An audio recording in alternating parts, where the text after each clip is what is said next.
It is now 7:30, time to call the City of Oak Harbor Planning Commission regular meeting to order, November 28, 2017. Let the record show that Commissioners Freeman and Mann are not present. Second item on the agenda is the approval of the minutes. Do I have a motion? Go ahead. I move that we accept the minutes from the October 24th Planning Commission meeting. I have a motion. Do I have a second? I second it. All in favor? Aye. Abstain. It is approved. Third item on the agenda this evening is the public comment, where we allow 15 minutes for public comment on items that are not otherwise on the agenda. Seeing no one here this evening, I will carry on with the item number 4, continuation of the public hearing, 2017 Comprehensive Plan Amendments, and this is a public hearing that's being continued. Senior Planner Kat Kamak. Thank you. Good evening. Presenting the 2017 annual amendments to the comprehensive plan. This, as stated earlier by the chairman, this public hearing was open at the last meeting. I provided a brief presentation. I have the same presentation here. However, there are some minor changes that have occurred between the last meeting and this meeting, and I'd like to highlight those changes. They're not anything major.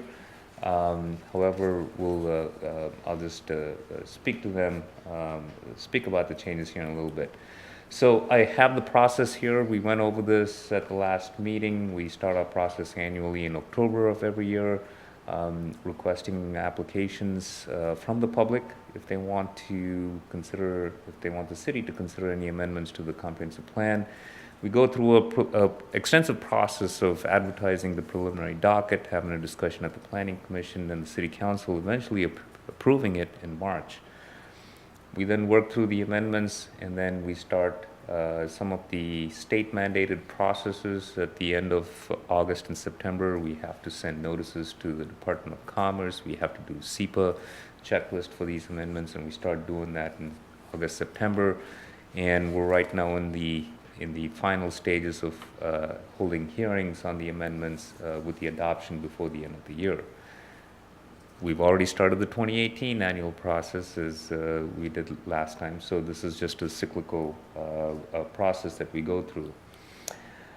So for the 2017 annual amendments, we started off with five amendments on the docket: the Parks, Recreation, and Open Space Plan, which will continue on to 2018. We've looked through some of the goals and policies. We'll get into some of the numbers and the level of service type analysis over the next few months.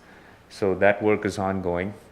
Economic development element, I mentioned at the last meeting that we're going to consider this for 2018, keep it open just in case we have some strategies and policies we want to consider.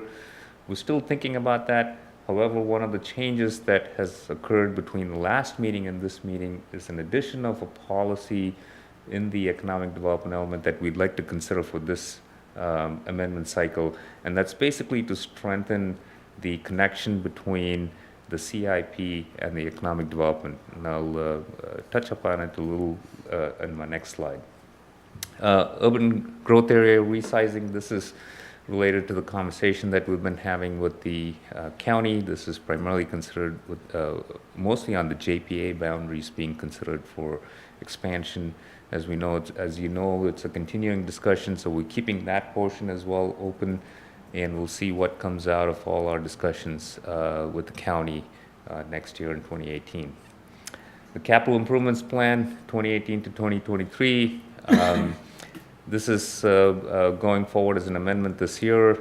At the last meeting, we provided the commission with the tables with the projects listed. We now have the document that you have in your packet that has all the tables in it.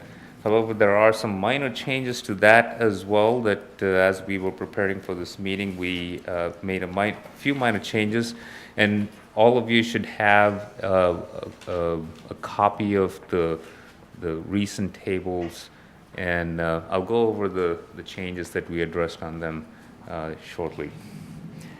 The critical area maps, environmental element, again, this is just adding the maps to the comprehensive plan. They've been updated for the latest format.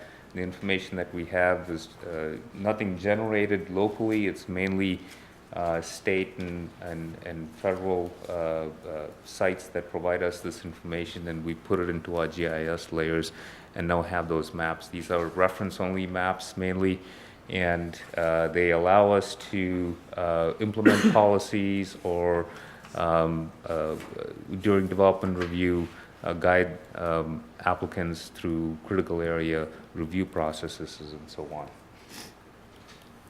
on. So the changes that are going forward this year, capital improvements plan. Again, as I mentioned, you have the document in front of you, and one of the things that we have done this year, and I'll refer to this, the tables that have been provided to you this evening. So one of the major changes in the capital improvements plan is we're adding a small section for economic development projects. And because some projects don't necessarily fit very well into the system planning, we thought we'll list them separately, and so that the community and the commission and the council can identify them as separate projects.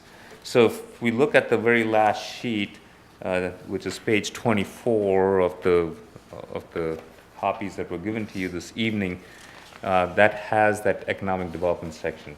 And the three projects in there are the enterprise area sewer, which is a sewer project for Northeast 21st Court, which is off of Goldie Road. Medical campus stormwater expansion. This is a stormwater that runs down Barrington Drive and Dock Street. And the access road, which was formerly labeled as the Boyer Tract Access Road, we just kind of called it the SR20 and Fakima Road property, and that's being listed. So I'm looking at the last page here. So they're called out, we've called them out separately, but they are also in the tables, in the regular table. So if we look at page 17, under the streets project, we call them out there as well because they're SR20 and Fakima Road, property access road. We've listed there under streets, and we put an asterisk on it just to indicate that it's an economic development project, even though it's listed in the street. So we've captured it in both places. Similarly, if you look at the page 19, we've captured the enterprise area sewer project under the wastewater system tables, and it's the last project there. We put an asterisk there, again, to indicate that it's an economic development project, and that's why it's in our capital improvements plan. We did the same with the Barrington Drive stormwater expansion project, and that's on page 21. And again, we put an asterisk by there just to indicate that it's an economic development project. So this is a minor change from the tables that were provided to you earlier at the last meeting. We've kind of clarified those tables and also highlighted the fact that some of these projects are economic development related or primarily driven for economic development reasons. They're not integral to necessarily the functioning of the system, which is most of all the projects that we have. Other projects are for the functioning of system and upgrading of the system. These are more expansion projects and economic development related. So that's some of the changes that we have in the table. The change, because of the addition of this economic development table in our capital improvements plan, we wanted to add a policy to the economic development element to strengthen the connection between the CIP and the economic development element. And this is primarily for grant application processes. When you apply for a grant, usually they're asking for a connection to your comprehensive plan and whether projects are listed in your comprehensive plan. The capital improvements plan is part of our comprehensive plan. Even though it can stand by itself, we wanted to strengthen the connection by adding a policy. And so we do have a single sheet in your packet that has the policy highlighted. It's in your packet that went out a week ago, and we've highlighted the one policy that we'd like you to consider adding to this year's amendment. And it basically reads, the city should pursue Rural Economic Development Fund grants through Island County to assist in funding the construction of public facilities that support economic development projects defined in the capital improvement plan. Just strengthening the connection and adding a policy there to provide more chances for the grant application process. So those are the changes since the last meeting. If you have any questions, I'll be happy to answer them. It's a public hearing, so what we recommend is taking public testimony. Seeing that there are no public here tonight, we recommend that the Planning Commission close the public hearing and take action. And what we recommend is forwarding these amendments to the City Council for approval. So having said that, I'll answer any questions that you have.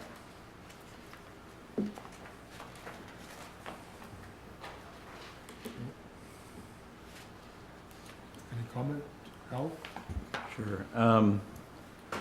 So the 90-page document here that has the charts, we saw the charts last time, but we didn't see the rest of the document.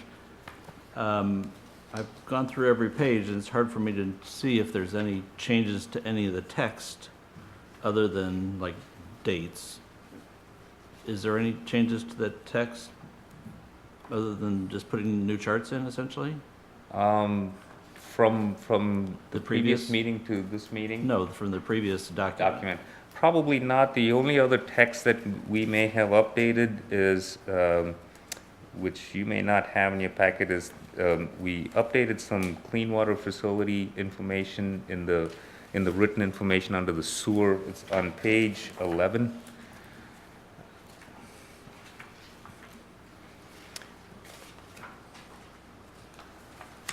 We have a section under sewers. It's just introductory comments on the sewer system. And we've changed some information because the information was about the existing RBC plan. And we just changed a few sentences to talk about the new facility replacing the existing facility. But other than that, no substantive changes in any of the written matter. Then on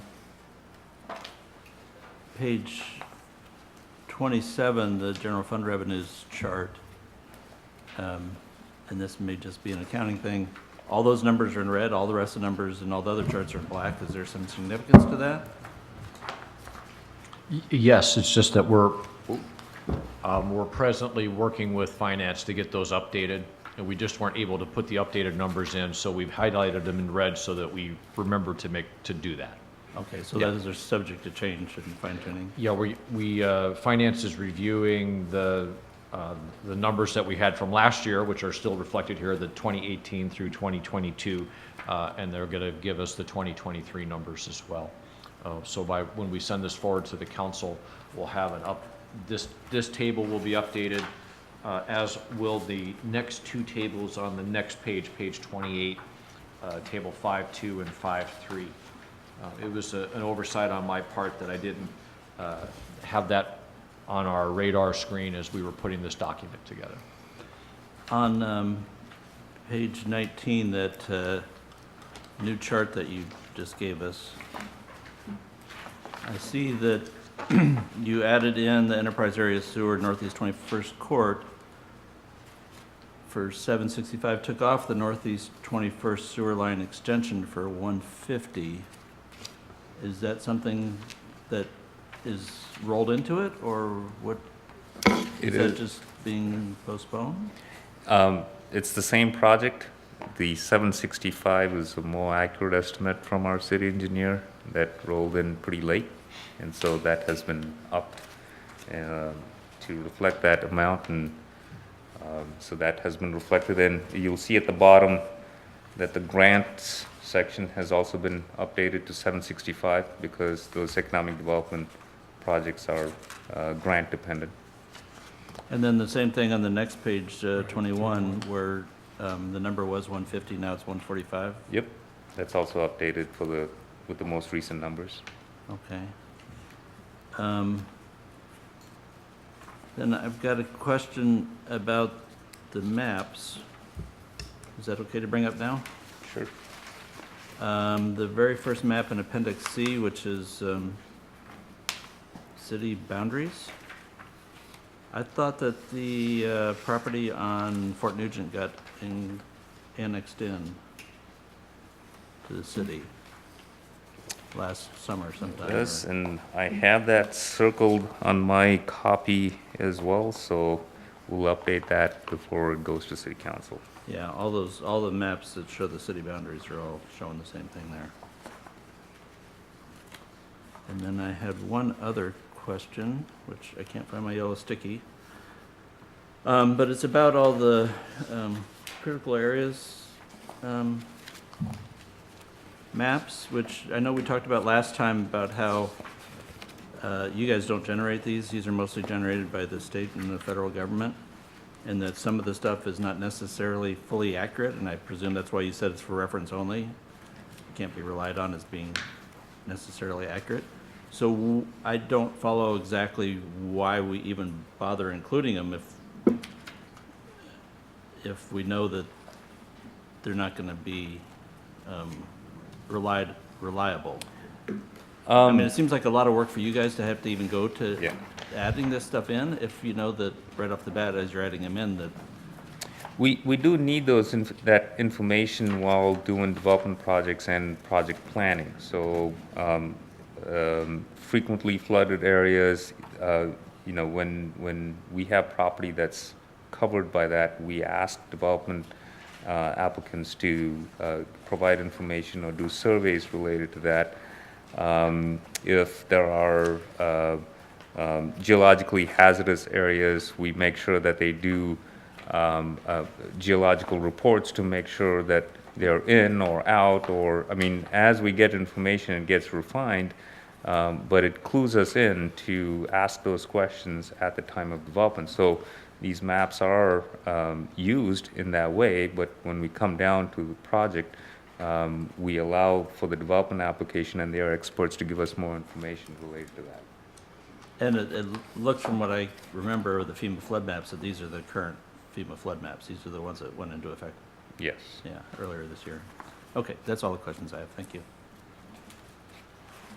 So CAC, on the goals and policies, that new item F, is that automatically part of the recommendation? Yes, For yes the- it is, Okay. yes.